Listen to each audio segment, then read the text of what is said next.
ഇത് mass മോട്ടോഴ്സിതാണ്. Honda active വണ്ടി petrol ലീക്കായിട്ടുള്ള കംപ്ലയിൻറ്റും പറഞ്ഞ് നമ്മൾ വണ്ടി എടുത്തു തരുന്നതാണ്. നിലവിൽ അതേപോലെ തന്നെ ആക്സിലേറ്ററിൻ്റെ കേബിള് ചെക്കപ്പ് പറഞ്ഞത്, അതേപോലെ പെട്ടെന്ന് വണ്ടി ചാടി പിടിക്കണ പോലെ complaint, water service, oil checkup, ഇതൊക്കെയാണ് മെയിനായിട്ട് പറഞ്ഞാണ് വർക്ക് കേട്ടോ. അപ്പോൾ ഞാൻ അതിൻ്റെ ഓയിലിൻ്റെ ഭാഗം ചെക്ക് ചെയ്തായിരുന്നു. ഓയിൽ കുഴപ്പമൊന്നുമില്ല, നല്ല ഓയിലാണ്. പിന്നെ നമുക്ക് ആക്സിലേറ്ററിൻ്റെ ഭാഗത്തല്ല കംപ്ലയിൻറ്റ്. മെയിനായിട്ട് നമ്മൾ വണ്ടി ഓടിച്ച് നോക്കുമ്പോൾ നമുക്ക് അതിൻ്റെ ഫ്രണ്ട് ബ്രേക്കിൻ്റെ ഭാഗത്താണ് കംപ്ലയിൻറ്റ്. അതായത് നമ്മൾ അവിടെ നിന്ന് വണ്ടി എടുക്കുമ്പോൾ തന്നെ ബ്രേക്ക് ലോഡായിട്ട് നിൽക്കുന്ന അവസ്ഥയിലായിരുന്നു. അപ്പോൾ നമുക്ക് ഈ ബ്രേക്കിൻ്റെ 2 കേബിൾ നമുക്ക് മാറ്റിയിടേണ്ട കേട്ടോ. ആക്സിലേറ്ററിൽ നിന്ന് വേറെ പറയത്തൊക്കെ ഓടിച്ച് നോക്കുമ്പോൾ വേറെ കംപ്ലയിൻ്റ് ഇല്ല. അപ്പോൾ ഫ്രണ്ട് വീല് നമ്മൾ അഴിച്ച് ക്ലീൻ ചെയ്ത് ബ്രേക്ക് ക്യാം ഗ്രീസ് ചെയ്തതിന് ശേഷം ഈ 2 ബ്രേക്ക് കേബിൾ മാറ്റി റീസെറ്റ് ആക്കാം. അപ്പോൾ ആ ബ്രേക്കിൻ്റെ കേസ് റെഡി ആയിക്കോളും. അതേപോലെ തന്നെ ബാക്കിലത്തെ ബ്രേക്കും വീലഴിച്ച് നമുക്കൊന്ന് ക്ലീൻ ചെയ്തിടേണ്ടതായിട്ടുണ്ട്. ബാക്കിലത്തെ ബ്രേക്കിൻ്റെ കേബിൾ പ്രശ്നമില്ല, പക്ഷേ വീലഴിച്ച് ക്ലീൻ ചെയ്ത് ബ്രേക്ക് ക്യാം ഒന്ന് ഗ്രീസ് ചെയ്ത് റീസെറ്റ് ചെയ്യണം. കാരണം ഒന്നാമത് മഴയുടെയാണ് മെയിനായിട്ട് പ്രോബ്ലം. ഫ്രണ്ടിലത്തെ പ്രോബ്ലം കാണിക്കാന്ന് പറഞ്ഞാൽ ബ്രേക്ക് കേബിളുമായി ബന്ധപ്പെട്ടാണ്. അപ്പോൾ രണ്ടും നമുക്ക് നോക്കി അഴിച്ച് ക്ലിയർ ചെയ്തിട്ട് നമുക്ക് റീസെറ്റ് ആക്കാം. പിന്നെയുള്ളത് നമുക്ക് പെട്രോൾ ഓവർഫ്ലോൻ്റെ കംപ്ലയിൻറ്റ് പറഞ്ഞിട്ടുണ്ട്. നമ്മൾ ഇതിക്ക് മുമ്പ് ഒരു പ്രാവശ്യം വണ്ടി എടുത്തുകൊണ്ടുവന്ന് ഫുള്ള് കാർബറേറ്ററൊക്കെ ക്ലീൻ ചെയ്ത് റീസെറ്റ് ചെയ്തതാണ്. അപ്പോൾ ഓൾറെഡി നമുക്ക് ഫ്രഷ് ആയിട്ട് തന്നെ ഇരിക്കണേ. കാർബറേറ്ററിൻ്റെ ഭാഗത്ത് പ്രത്യേകിച്ച് നോക്കുമ്പോൾ അഴുക്ക് കാര്യങ്ങളൊന്നുമില്ല.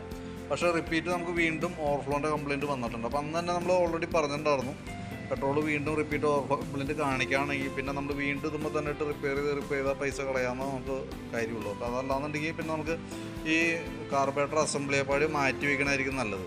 കാരണം ഇപ്പോൾ നമുക്ക് ചെക്ക് ചെയ്യുന്ന സമയത്ത് വണ്ടി പെട്രോൾ അങ്ങനെ ഓവർഫ്ലോ വന്നില്ല, പക്ഷേ ചില സമയങ്ങളിലാണ് പ്രോബ്ലം വരാം. അന്ന് നമ്മളിതിൻ്റെ ഫ്ലോട്ട് വാൽവൊക്കെ മാറ്റിയതായിട്ടാണ് എൻ്റെ ഓർമ്മ. കാരണം എന്താ വെച്ചാൽ ഇത് പുതിയ ഫ്ലോട്ട് വാൽവൊക്കെ കിടക്കണേ, സ്ലോജറ്റൊക്കെ മാറ്റി പുതിയതിട്ടാണ് കേട്ടോ. അപ്പോൾ ഒന്നോലെ നമുക്ക് ഒന്നുകൂടി ഒന്ന് ട്രൈ ചെയ്ത് നോക്കാം, ഒന്ന് റിസ്ക് എടുത്ത് നോക്കാം.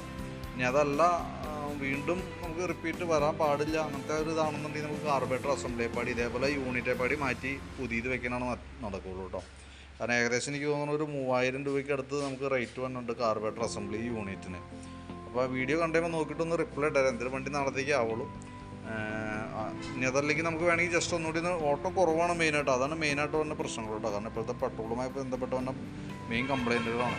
ഈ വണ്ടിക്ക് മാത്രമല്ല, ഒട്ടുമിക്ക വണ്ടികളിലും ഇങ്ങനത്തെ പ്രോബ്ലം ഉണ്ട്. ഓട്ടം കുറവുള്ള ഒട്ടുമിക്ക വണ്ടിയുടെയും കാർബറേറ്റർ ഡാമേജ് ആവുകയാണ്. കാരണം ഇപ്പോഴത്തെ പെട്രോൾ എത്തനോൾ മിക്സ് ചെയ്തിട്ടുള്ള പെട്രോളാണ് ഇപ്പോൾ മാർക്കറ്റിൽ അവൈലബിൾ ആയിട്ടുള്ള. അതിൻ്റെ ഒരു പ്രോബ്ലം ജസ്റ്റ് ഞാൻ ഇതിനകത്ത് തന്നെ ഈ വണ്ടിയിൽ തന്നെ ഒന്ന് കാണിച്ചു തരാൻ പറ്റുമെന്ന് നോക്കാം. ഈ കാർബറേറ്ററിൻ്റെ അടിയിൽ വെള്ളം പോലെ അടിഞ്ഞു കൂടി കിടക്കണ്ടാവും. ഇതുണ്ടോ അതിൻ്റെ ഉള്ളിൽ? അത് ശരിക്കും പറഞ്ഞു കഴിഞ്ഞാൽ ഇതിൻ്റെ ഉള്ളിൽ വെള്ളം കിടക്കണ പോലെയാണ് കിടക്കുക. അത് ശരിക്കും പറഞ്ഞാൽ ഇപ്പോൾ എത്തനോൾ ഊറിയിട്ട് വന്ന് അതിൻ്റെ ഉള്ളിൽ കിടക്കണതാണ് കേട്ടോ. അത് ഈ ജെറ്റിൻ്റെ ഉള്ളിൽ കിടക്ക് വലിച്ചു കയറ്റും.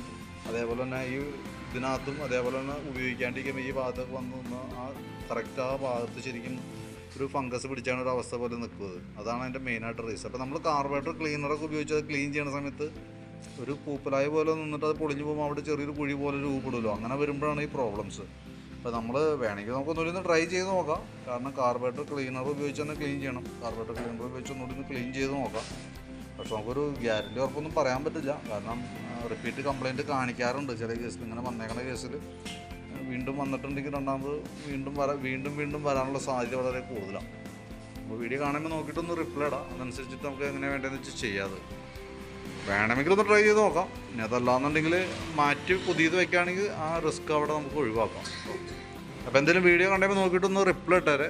ഇനിയിപ്പോൾ നമുക്ക് നാളെ വണ്ടി വർക്ക് കണ്ടിന്യൂ ചെയ്യുള്ളൂ. അപ്പോൾ നോക്കിയിട്ട് അതനുസരിച്ചിട്ട് എസ്റ്റിമേറ്റൊക്കെ നാളെ രാവിലെ നമുക്ക് വാട്സാപ്പിലേക്ക് ഒന്ന് ഷെയർ ചെയ്തിടാം കേട്ടോ.